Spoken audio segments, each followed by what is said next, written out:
What is up guys, welcome back to the channel. Today we're gonna take a look at probably one of my favorite free-to-play first-person shooters available on Steam, and that is the Ironsight. Honestly guys, Ironsight is a pretty well-established free-to-play title on Steam, initially released back in 2019. I gotta say it's not a game that I regularly play these days, but it's something that I always go back to and check out once in a while. So I thought I'm just gonna download the game and try it out and see what it's like to play in 2023. So without further ado guys, let's get right into it.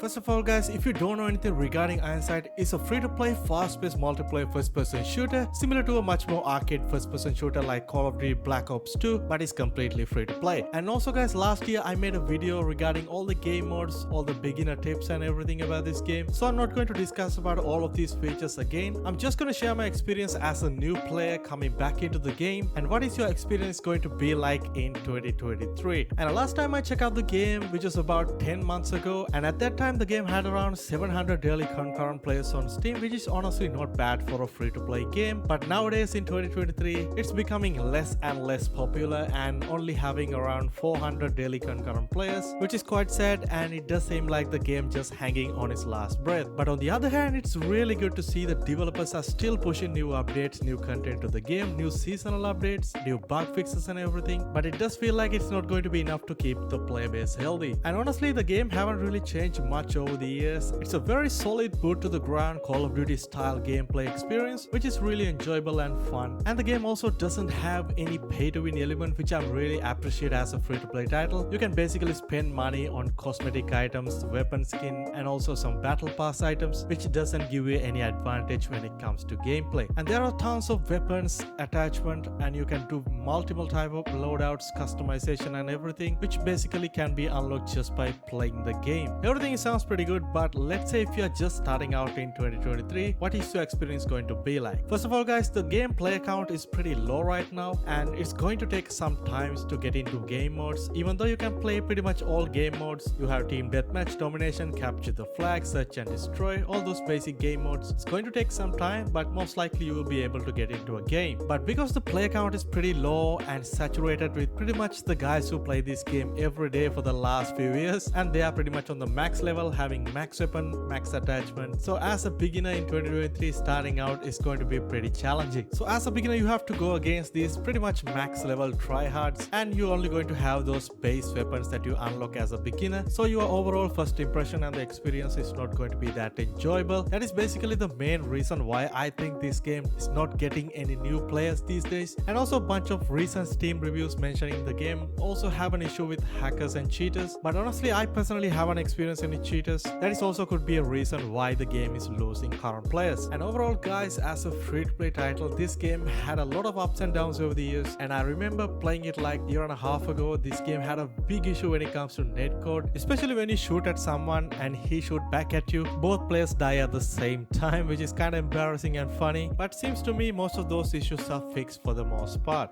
And another reason why I think the people are leaving the game, because the core gameplay is still the same over the years. They haven't really tried to implement anything new to the game, especially when it comes to game modes. Those are pretty much all the same core game modes: team deathmatch, domination, capture the flag, search and destroy type of game modes, which we all used to love and enjoy over the years. But I personally feel like they need to add some kind of a different game mode, some type of extraction type of game modes for an example, or maybe add some type of a different co-op game mode which can enjoyable even for the beginner players, and overall do some type of rebranding for this game. Otherwise, I don't think the current state of the game is not going anywhere, and it's not getting any more new players or popularity, which is quite sad, but it's undeniably the truth. Nevertheless guys, situation like this is pretty common to any free-to-play games out there on Steam. So with the current state of the game in 2023, I don't think I can recommend this game for any of you guys, especially if you are a new player and a beginner looking to play this game on 2023. But I know some of you guys already playing this game for a very long time, maybe have like thousands of hours on the game. So definitely let us know down in the comment section what is your experience with the game so far, and what do you think about the current state of the game in 2023. And also guys, if you enjoyed the video so far, please make sure to drop a like and subscribe, because we cover a lot of free to play games, free to play content on this channel. I'll catch you guys soon in my next video.